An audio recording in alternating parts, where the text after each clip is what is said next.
What's up everybody, Paramotor here. Man, it's been a long time. I think it's been over a year since I've made a YouTube video.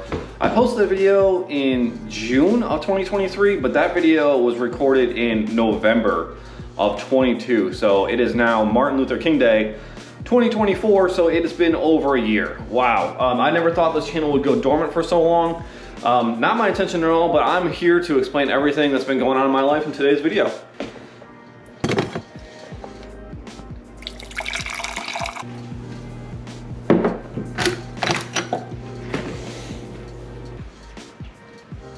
Another rainy, dreary day here in January in North Carolina. So yeah, it was never my intention for this channel to go dormant for so long, but there's been so much stuff going on. So much stuff going on in my life, actually. I'm a terrible adult, and every single time winter comes around, the check engine light comes on in this car, and I always put off getting it inspected until it's on, and then I have to like do a bunch of sketchy shit to get it to go off.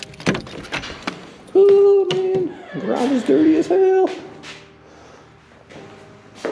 Need probably this guy, 5/16, right? Yep, perfect.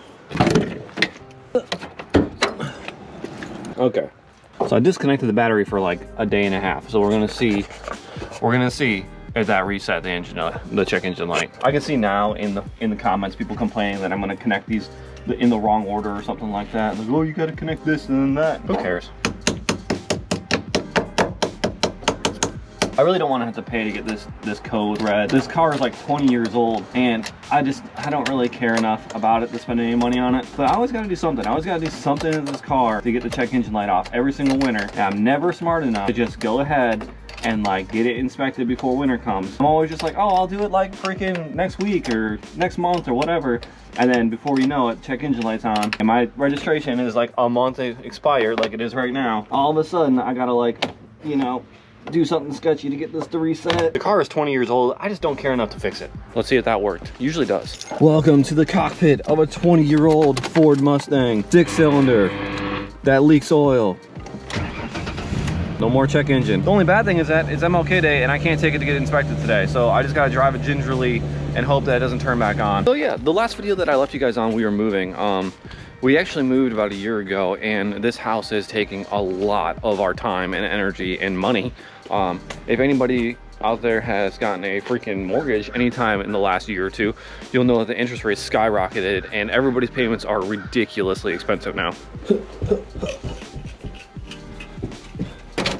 So yeah, what else has been going on here? So yeah, like I said, we moved. It's taken a lot of our time and energy since we moved, and YouTube kind of slowly fell off the wayside of everything. And unfortunately, I just slowly had less and less time for YouTube. That's gonna be a topic for a whole nother video, my gradual descent out of YouTube. But I'm back now, and I have a lot of motivation to get back into it. So the elephant in the room is that I left you guys having sold my Harley Davidson. Yeah, that bike is long gone. Unfortunately, it wasn't a decision that I really wanted to make, selling the Harley Davidson, but I wasn't really riding it much. You know, it needed new tires and it needed a service, so it was gonna take $500–600 to get it ready for the year. I just didn't really want to spend the money, so I ended up just selling it. And you know, it's been over a year, and that Harley Davidson dealership still has it in stock, and they're still trying to sell it for like brand new prices for some reason. So that thing is just gonna be there for probably forever. So if I ever feel like reuniting with that bike, I probably can. I'm just gonna pull off the band-aid on the elephant in the room, and that's, I also sold the Ducati. I know. That was also not a decision that I really wanted to make. I'll touch on it briefly, but I'm probably gonna make an actual video about the Ducati and why I sold it in a later date.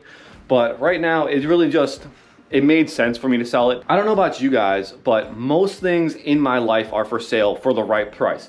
If it makes sense for me, I'll sell something. The Ducati had been for sale for probably about a year. Really what came along is that a dealership from Florida was coming up North Carolina to do a bike roundup for inventory. Everybody wants a Ducati for their centerpiece in their dealership, so they offered me a cash deal that I couldn't turn down. It wasn't as much as I would have hoped for, but to be honest with you, it was about this close to needing a Desmo service. Anybody out there knows the Desmo service is like one of the most expensive services you can do on a Ducati. My quotes for my dealer, which are pretty much standard, is $1,500 to pretty much roll it through the door, not taking into account everything that I may need that they find during the service. So that $1,500 can very easily become $2,000, $2,500. You know, I've heard stories up to $3,000. So as far as I'm concerned, money I don't have to spend is money that I earned. So to be honest with you, I ended up selling the bike, and it was right. It was the right time. It needed to happen.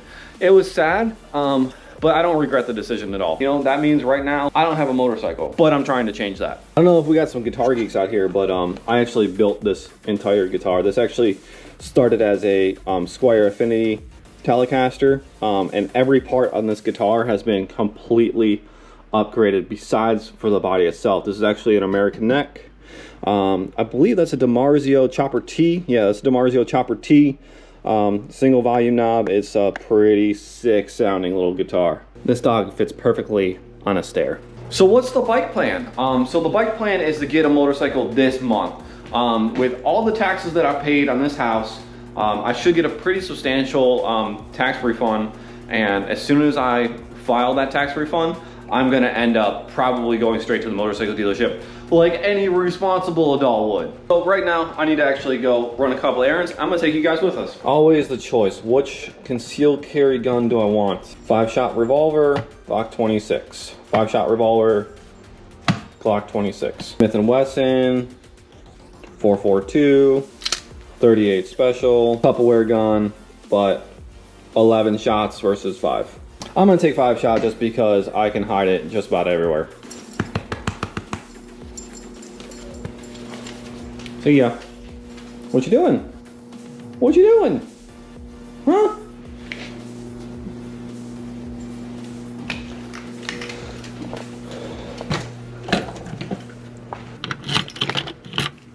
The best part about having a crappy old car is that sketchy things like unplugging the battery resets the check engine light. I don't really understand it, but I'm not gonna argue it. Just have a GoPro mount right here, and I took the damn thing off because I was like, I'm not gonna make YouTube videos anymore. I don't need this. I guess I'm just gonna hold it. We'll see how this works.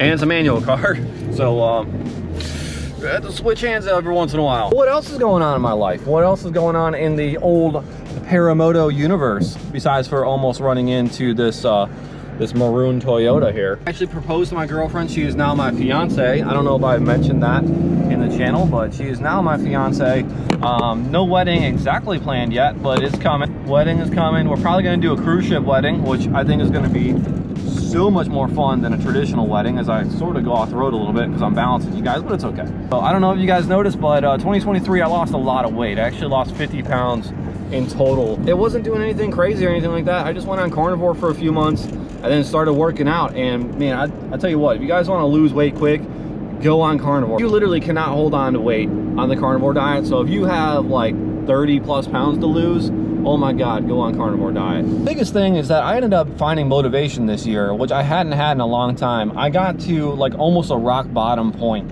in April where I was like 222 pounds, like heavy as all get out. You know what? It felt like crap. It felt like crap being that heavy. And I ended up just being like, you know what? I don't want to be this heavy anymore. I don't want to be this fat anymore. It's time to make a change, and I'm gonna do something to better myself. Truly live in the sticks now. I went from literally Raleigh, busy ass Wake County, to the sticks. We have a Hardee's. Errands done for the day. We're gonna go work out. I was trying to show you guys how much of the sticks that we live, but the camera died. I literally left the house with 40%. It went on for like 20 seconds and it died. I don't understand it. These GoPros are so finicky, but this is what we need. This guy right here. This guy, this 20-pound weight vest called the bitch or the suicide vest, depending on what I feel like calling it that day. This is a big part of what I've done this year is I go outside and I work out, and I do it kind of CrossFit style, kind of, you know, just hard. I work out hard. Gotta make sure all my weights stay in here. This is a 20-pound vest, and what we're gonna do today is 100 strict pull-ups with a 20-pound weight vest on, so it should suck. I always feel like I look like a proper terrorist wearing this vest. Got a good weight vest, got wires hanging out of it. You know, I just kind of look a little douchey, you know, just proper terrorist going on here.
This is a lot harder than I thought it was gonna be.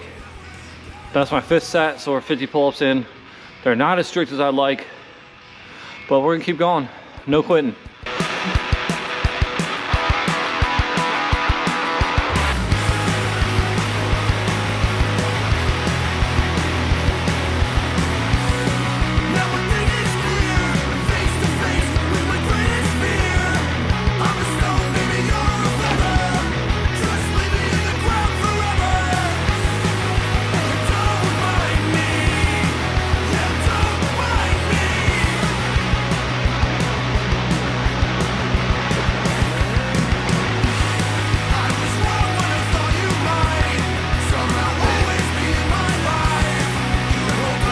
The end of the set, so not too bad.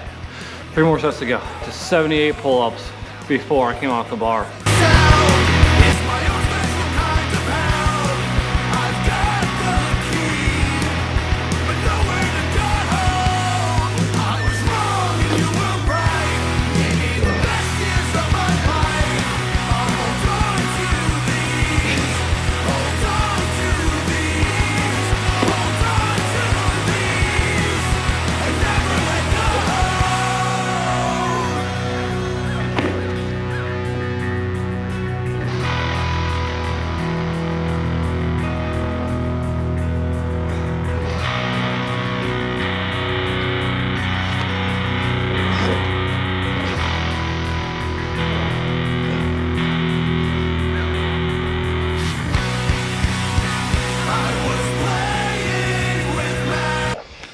It's 100.